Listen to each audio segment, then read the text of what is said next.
Então, muito bom dia a todos. Eu queria agradecer desde já o convite de José Manuel Rodrigues, pronto, que foi meu júri na minha tese de mestrado. Pronto, o que eu, portanto, venho aqui fazer hoje é apresentar o meu trabalho de mestrado, que foi orientado por professor Aníbal Leves e teve a ajuda preciosa da professora Maria João Cantinho. E, portanto, o título do trabalho é Ruína, o Tempo e a Alegoria na Representação Fotográfica. Pronto, o meu trabalho de mestrado dividiu-se em duas componentes, teve uma parte prática e uma parte prática, portanto, que foi o meu projeto de fotografia, e uma parte teórica que sustentou, no fundo, o projeto de fotografia. As ideias-chaves do meu trabalho foram a questão do tempo e da morte. E o conceito de alegoria vai servir como suporte para contextualizar e guiar o pensamento sobre estes conceitos. Pronto, e como eu vou explicar mais a seguir, portanto, porque a alegoria é considerada uma categoria estética e é sobre estas questões do tempo e da morte que ela vai lidar. Pronto, em termos da apresentação, só para explicar, portanto, ou seja, a minha apresentação vai estar dividida em três momentos. O primeiro em que eu vou explicar o que é a alegoria como categoria estética definida pelo filósofo Walter Benjamin, a partir do texto de Origem do Drama Trágico Alemão. Depois vou fazer referência, vou partir para a fotografia e vou tentar explicar como é que a fotografia é alegórica em termos técnicos, a partir de textos do Dubois, de Sontag e do Barthes, e depois uma terceira parte. Pronto, isto parece muito, mas é rápido. Depois uma terceira parte pego em casos de estudos em que vou escolher alguns fotógrafos, porque ou pela metodologia ou pelo conteúdo eu considero-os alegóricos e melancólicos, e depois finalmente vou apresentar o meu projeto fotográfico que elaborei. Pronto, portanto, agora a primeira parte vou explicar o que é a alegoria no pensamento benjaminiano. Pronto. O Benjamin define que a alegoria é a categoria estética que é essencial e estrutural do barroco. Porquê? Porque a imagem que o barroco quer transmitir é a imagem de um mundo caído, em ruínas, que tem a passagem de tempo. E aqui é necessário, pronto, eu não vou estar a explicar o projeto filosófico e linguístico do Walter Benjamin, mas é preciso perceber aspectos fundamentais da sua teoria geral, da sua filosofia, que é a ideia de queda do paraíso, que é exatamente o momento de decisão em que surge a história como um tempo de sucessão do passado, presente e futuro, portanto já não é aquele tempo eterno, e é exatamente o momento em que surge o significado, portanto, as línguas humanas, portanto, é aquela imagem da Torre de Babel. Pronto, isto tudo está ligado à questão do desejo de saber, do tal fruto proibido. Portanto, esta é a ideia essencial para nós percebermos qual é a imagem que o barroco transmite da imagem da natureza decaída. Pronto, e por isso nós podemos perceber que a imagem que o barroco transmite é a percepção do homem do seu destino catastrófico, que é exatamente a morte, e portanto isso é, digamos que é o castigo e são as consequências do pecado original. Pronto, isto é essencial, e por isso nós podemos perceber que a matéria da alegoria é exatamente o sofrimento humano, a ruína, a degradação, a caducidade da vida. E, portanto, as características da alegoria são a morte, o sofrimento humano, a ruína, o fragmento e a plurivalência de significados. Pronto. Outro aspecto essencial é a questão do luto, porque o luto vai ser o sentimento que vai expressar a questão da perca, não é? E a questão de entender o homem como um ser histórico, portanto, de passado, presente e futuro, portanto, finito, que vai acabar. Pronto, outra questão essencial também, pronto, é que tem a ver com a passagem para a modernidade, porque o que é que acontece? A modernidade pode-se definir como período auge deste tipo de categoria, portanto, deste tipo de expressão, exatamente porque é o momento em que se vai viver a ruptura dos valores, da tradição. Portanto, nós vamos passar a viver uma vida, como eu defino, uma vida sem sentido, vazia, portanto, ou seja, há a decadência dos valores, há o declínio da condição humana, pronto, e daí que podemos falar da modernidade e dos tempos de hoje como um período onde esta forma de expressão surge com mais intensidade. Pronto, exatamente, e portanto, e nesse mundo vazio há o desejo de salvação, Pronto. E este impulso que o Benjamin define como... Pronto. Pronto. E este impulso salvador é o desejar salvar os mortos e, portanto, desejar salvar a humanidade é o que nós podemos chamar o impulso alegórico. Portanto, ou seja, é salvar a humanidade do tempo, da aniquilação do tempo. Pronto. E o que a alegorista vai fazer nesse anseio é exatamente à história, portanto ao tempo, à passagem do tempo, do presente, passado e futuro, é retirar esse objeto para o matar. E o matar, mas no sentido de o eternizar. Pronto. E o que acontece é que esse objeto vai passar a... Isto é um bocadinho assim complicado, estranho, mas pronto. E esse objeto vai passar a estar morto, ou seja, vai passar a não ter vida, não emanar aura, portanto vai ser uma coisa morta. E o seu sentido vai passar a ser atribuído pelo algorista e, portanto, ele vai passar a funcionar como um objeto de saber. Pronto. Depois tem este excerto de Walter Benjamin que define exatamente porque é que o algorista tem necessidade de matar o objeto para torná-lo um objeto de saber, porque o algorista pretende salvar a memória humana, convertendo-a em significado. Isto tem a ver exatamente com a questão da sedução pelo saber. Portanto, e o algorista, neste sentido, vai trabalhar no reino da significação num labirinto da direção do mal. Portanto, novamente há a tal referência sempre à queda do paraíso, à ilusão do saber. Portanto, ou seja, o algorista, no sentido ilusório, quer eternizar a história. Portanto, há uma ilusão da redenção. Pronto. Esta máscara de significação que o algorista coloca no objeto é o que nós chamamos uma máscara alegórica, portanto, onde ele transforma no tal objeto de saber. Pronto. E em termos da expressão alegórica, como eu já disse, transforma tudo em morte, ruína e fragmentos, e o que nos transmite é exatamente uma estranheza em nós reconhecermos que o nosso destino é a morte. É a morte. E, portanto, e por isso essa tal experiência vivida do choque, como o Walter Benjamin define, que é a experiência vazia, a experiência sem sentido, é aquilo que vai fomentar este sentido, este desejo, este impulso do algorista. E há uma frase uma citação do Walter Benjamin, em que ele diz que, sob o ponto de vista da morte, a função da vida é a produção de cadáveres, portanto, ou seja, há sempre esta ideia de que nós somos mortos que caminhamos, portanto, ou seja, o nosso destino é sempre morrer. Portanto, isto são as ideias essenciais que caracterizam o que é a alegoria como categoria estética. Pronto, portanto, é sempre a ideia da presença da morte, da não salvação. Pronto. Depois, passando para a segunda parte do trabalho, portanto, eu vou remeter agora à questão desta categoria estética para a fotografia. E para poder entender tecnicamente como é que a fotografia pode ser alegórica, eu necessito fazer um pequeno périplo, muito pequenino, pela ontologia. Pronto, esta parte, esqueci-me. Pronto, com o destino do homem. Pronto. Pela ontologia da fotografia. Pronto. E então eu tenho que explicar.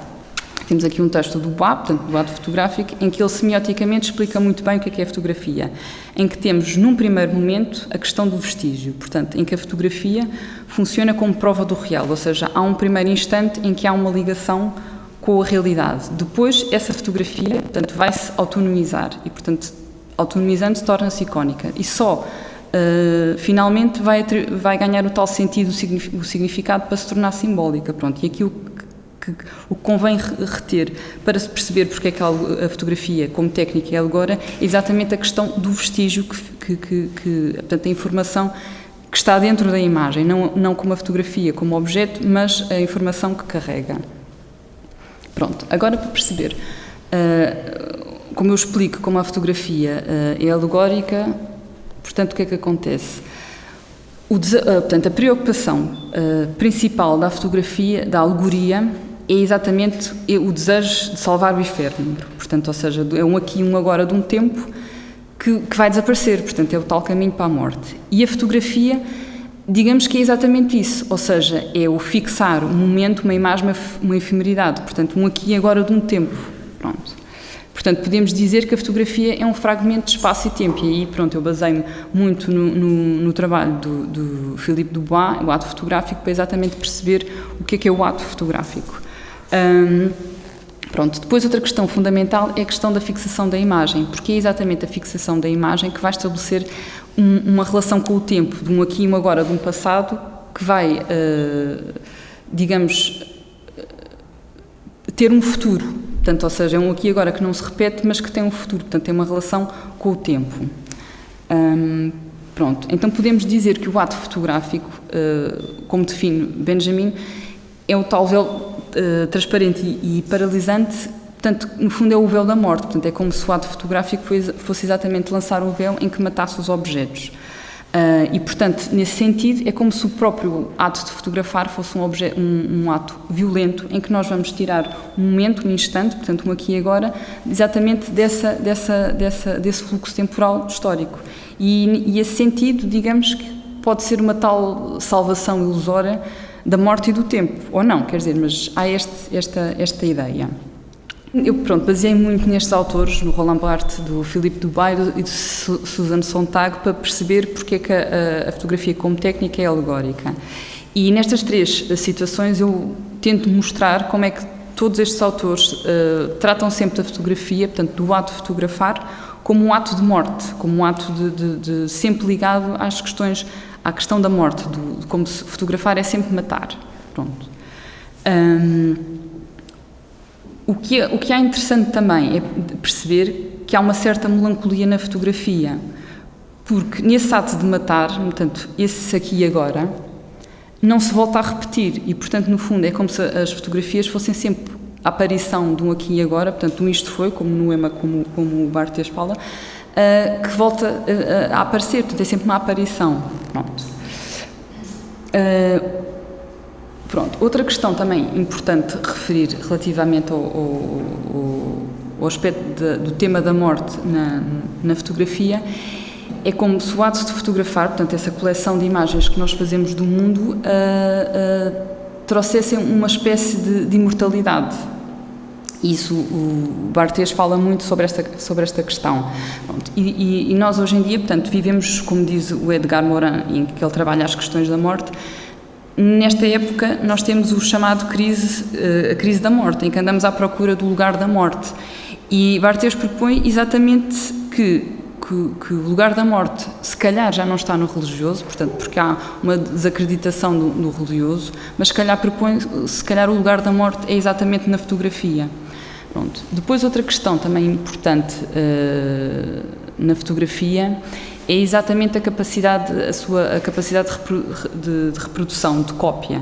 E isso liga-se com a alegoria exatamente porque essa repetição infinita vai repetir sempre um eterno eco de multiplicidade de significados. Aí posso fazer referência a um trabalho, por exemplo, do Duarte Amaral Neto, o Z, em que ele exatamente vai buscar imagens, portanto, que estão sem amarras e cria uma nova realidade. E, portanto, ao mesmo como Barthes fala da questão da fotografia ser polissémica, portanto, nós podemos atribuir, sem o texto, portanto, podemos atribuir o significado que nós quisermos.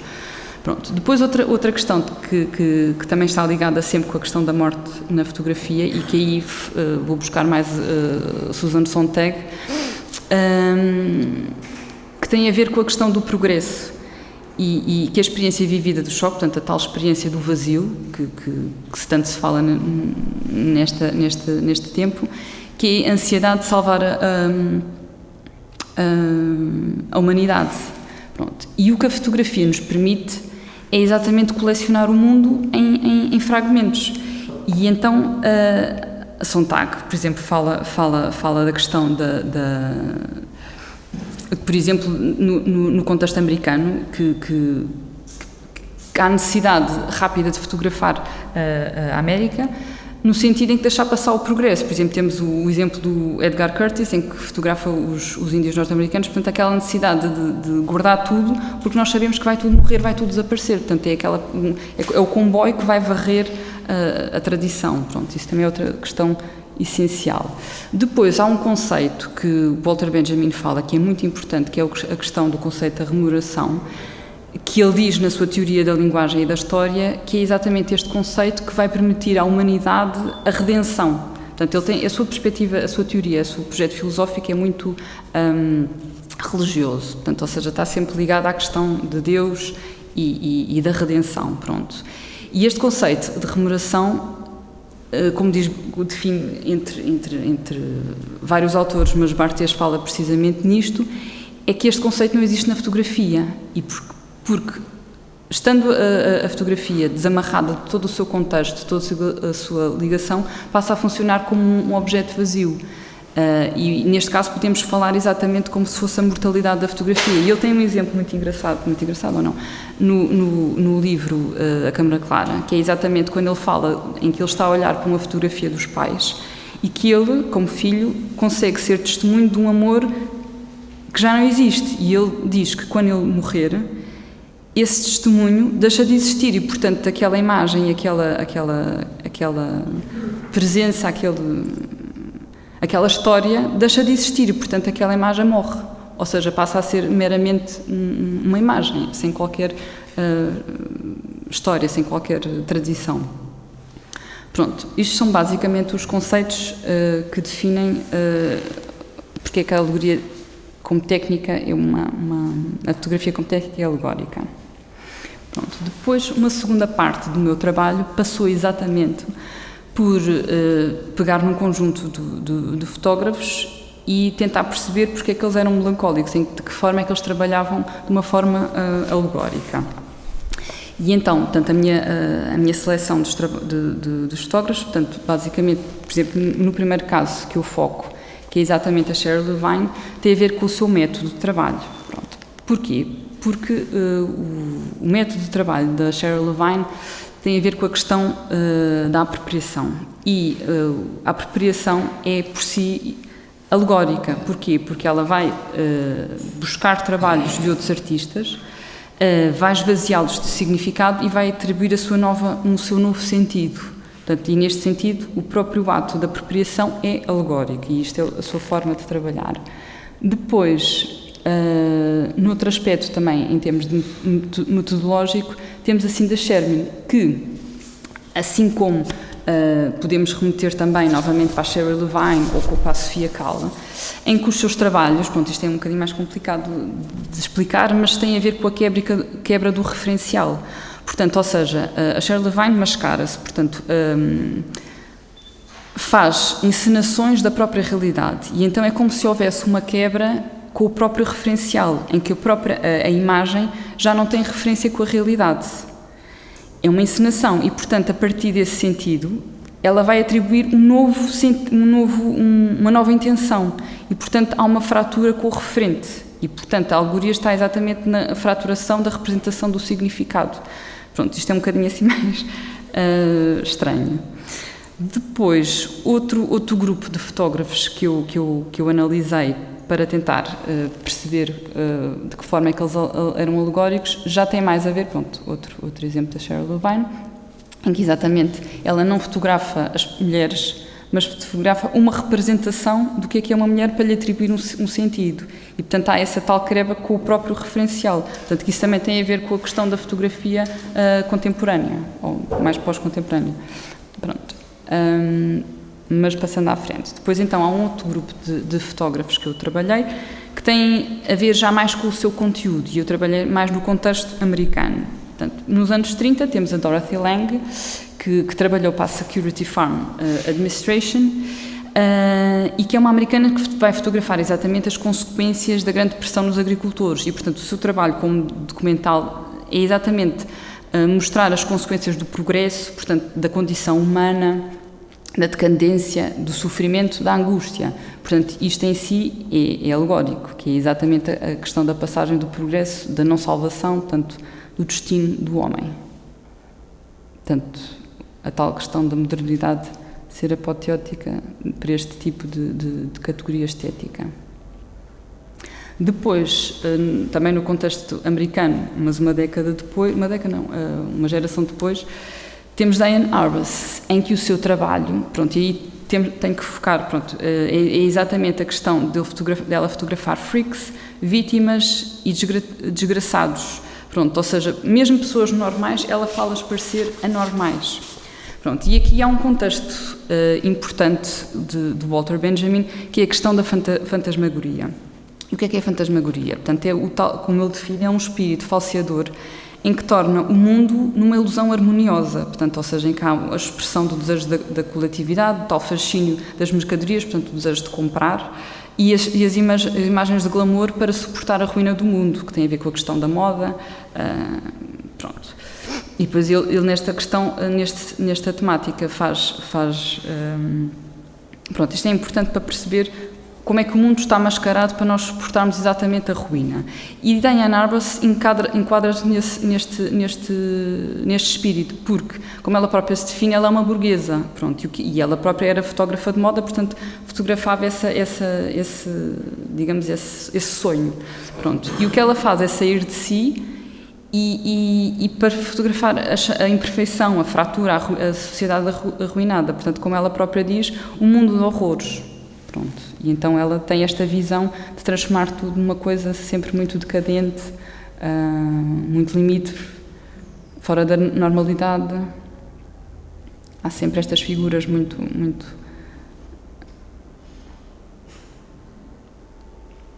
pronto, e depois também a questão do travestismo, que já começa a ser legal. Pronto.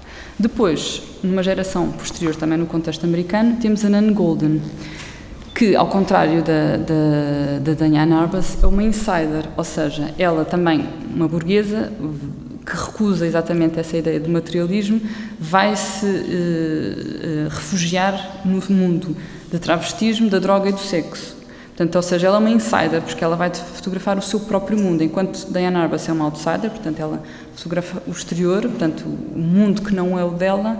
A Nan Goldin fotografa como uma insider. E o que é que a Nan Goldin quer fotografar? Como ela própria diz, ela quer fotografar a condição humana, o sofrimento. E as suas imagens são sempre carregadas, são sempre muito carregadas, são sempre densas e íntimas. E é como se ela quisesse fotografar o refúgio das figuras marginais. E depois outro aspecto também importante e que Walter Benjamin também vai focar, que é importante, é a questão da droga. A droga, portanto, no fundo, é uma forma também de tornar belo, portanto, é viver noutro mundo à parte. E também a questão da moda, portanto, o travestismo, aquela coisa das plumas, portanto, ou seja, é o tornar belo aquilo que é a decadência. Pronto, e, portanto, todo o trabalho dela tem a ver exatamente com esta questão. Também, pronto. E as consequências pronto. Depois, no contexto português, e pronto, estes fotógrafos que eu escolhi trabalham sempre a questão da realidade, ou seja, vão buscar sempre o seu trabalho ao mundo real, pronto. Mas no contexto português temos o Nuzulino, pronto, em que no seu trabalho a morte é sempre uma presença constante, ou seja, há sempre a ideia de destruição, da ausência de esperança, há sempre a solidão. E o seu trabalho está sempre carregado de um pessimismo, de uma angústia. E depois também é engraçado não tem piada nenhuma, mas pronto, em que ele considera o mundo como um só, porque ele vai passeando pelo mundo, vai colecionando imagens, mas ele tem numa entrevista até diz, penso que é assim, que ele diz que nós somos brothers in pain, ou seja, o mundo é um só, e então é isso que ele vai mostrando no seu trabalho, que há sempre este desespero, Depois, para terminar, em termos de escolha de fotógrafos, portanto, eu tenho mais 3, mas em que eu elejo estes fotógrafos porque trabalham já na questão de uma realidade construída, ou seja, já não trabalham com a realidade, mas é uma realidade que eles próprios constroem. Então temos eu selecionei o Peter Wittiken, pronto, porque portanto, o Robert Wittiken vai refletir sobre a questão da existência e da condição humana. O seu trabalho são sobretudo imagens macabras e na minha opinião, quer dizer, e também de alguns outros autores, é como se a morte fosse dada com uma singular elegância e normalidade. Portanto, ele vai criar mundos grotescos, peculiares e sempre no reino da morte. portanto, e ele usa sempre cadáveres, fragmentos de figuras marginais, deformadas, portanto há sempre esta decadência, este horror. Depois outro fotógrafo também na criação de mundos paralelos é o Jean Sudek, em que ele trabalha sempre num delírio fetichista e mórbido. Portanto, o trabalho dele tem sempre a ver com a decadência, a depravação, a ambiguidade de géneros e a pedofilia. E o trabalho dele trata sempre da marginalidade num mundo perdido e desajustado. Pronto. Depois, para finalizar, temos a Franziska Budmann. E o trabalho da Franziska Budmann, para mim, é um trabalho muito interessante. Não é que os outros não sejam, mas este tenho especial gosto. Em que a Franziska Budmann, ao longo do seu trabalho, vai fazendo sempre uma tentativa de fusão do artificial com o orgânico. E depois há sempre uma estranheza do próprio corpo. É como se ela não conseguisse encontrar, ela ou o homem, portanto, ou seja, não conseguisse encontrar um lugar no seu próprio mundo. E depois há um trabalho que é o único livro que ela faz antes de se matar, que é muito interessante, que se chama Some Disorders Interior Geometries, em que ela exatamente... ou seja, eu consigo estabelecer uma relação com o pensamento de Benjamin, porque o Benjamin, na sua teoria da linguagem e da história, é muito crítico relativamente ao positivismo, portanto, às regras que são impostas na sociedade, porque ele quer sempre libertar isso tudo e transformar a sociedade, o pensamento e tudo numa coisa mais livre, mais, como ele diz, de respiração, em que as coisas não são lineares, ou seja, há sempre um retorno, um ir, pronto. E isto é interessante porquê? Porque é que pega com o trabalho da Franziska Budmann neste livro? Porque ela exatamente vai pegar num livro de geometria, portanto, ou seja, em que há o tal positivismo, o espartilhamento do mundo e do pensamento, e vai sobrepor o seu próprio mundo, o seu próprio pensamento. E, portanto, é como se ela tentasse reescrever as suas categorias estruturais. Portanto, ela é como se ela quisesse tapar essa linguagem e criar o seu próprio espaço e tempo. E pronto, eu acho isto pronto. E depois tem sempre, muito do seu trabalho também tem sempre encenação de morte, ou há sempre uma carga de morte. Pronto. E para finalizar, vou apresentar então o meu projeto de fotografia, que eu, portanto, desenvolvi para o meu mestrado. Portanto, em termos de trabalho de tema, portanto, como eu já disse inicialmente, está ligado com a questão do tempo e da morte. Pronto, a nossa percepção da inevitabilidade da morte, que eu entendo como uma dimensão invisível, constante e imperceptível. É como se a morte tecesse o caminho da vida. Pronto. E o meu trabalho tem exatamente a ver com o choque da percepção da nossa mortalidade, da nossa finitude. E o trabalho, que eu intitulei Suspensão, é exatamente o desejo dessa eternização. Pronto, em termos de trabalho de fotografia, o meu projeto acabou-se por dividir em 2 exercícios.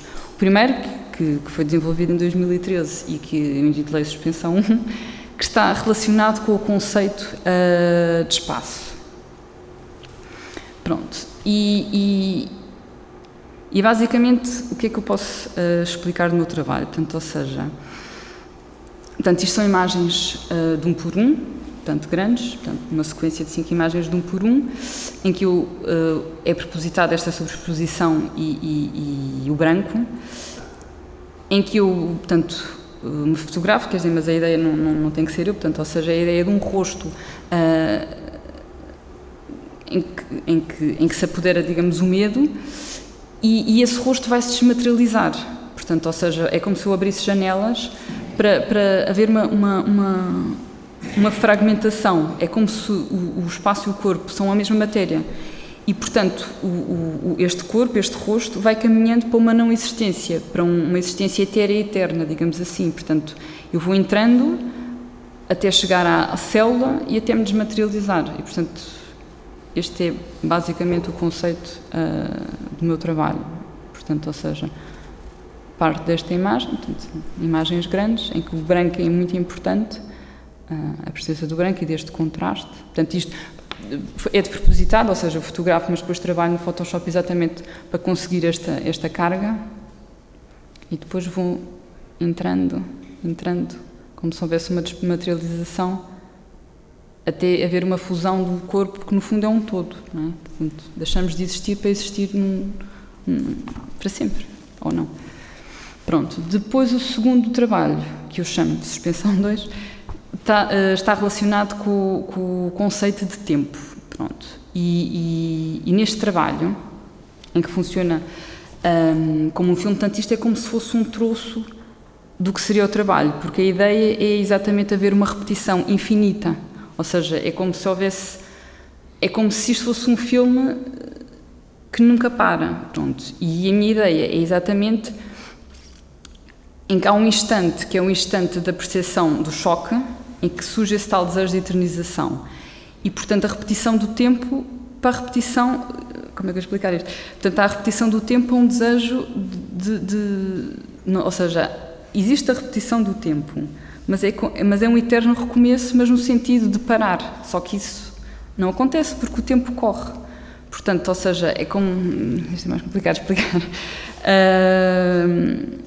Portanto, no fundo, é como se nestas figuras há um reconhecimento desse choque, e nesse choque há o desejo de parar, mas esse parar não existe, e, portanto, a cada momento há sempre o reconhecimento do interno recomeço, e por isso a apresentação deste trabalho, quer dizer, este trabalho teve duas formas de apresentação, portanto, se fosse exposto, seria sempre uma linha contínua, como se fosse uma linha de filme, portanto, seria o tempo, e teve outra podia ter trazido, mas acho que pronto, não trouxe, que era de um livro, que esse não correu tão bem, na minha opinião, acho que teria que ser reformulado,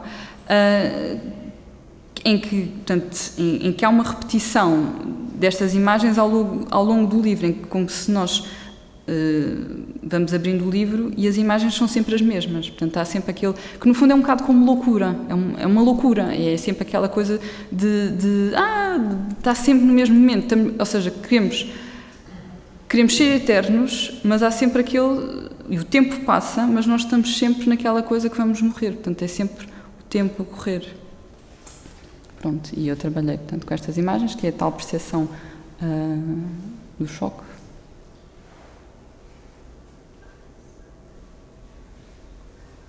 Pronto.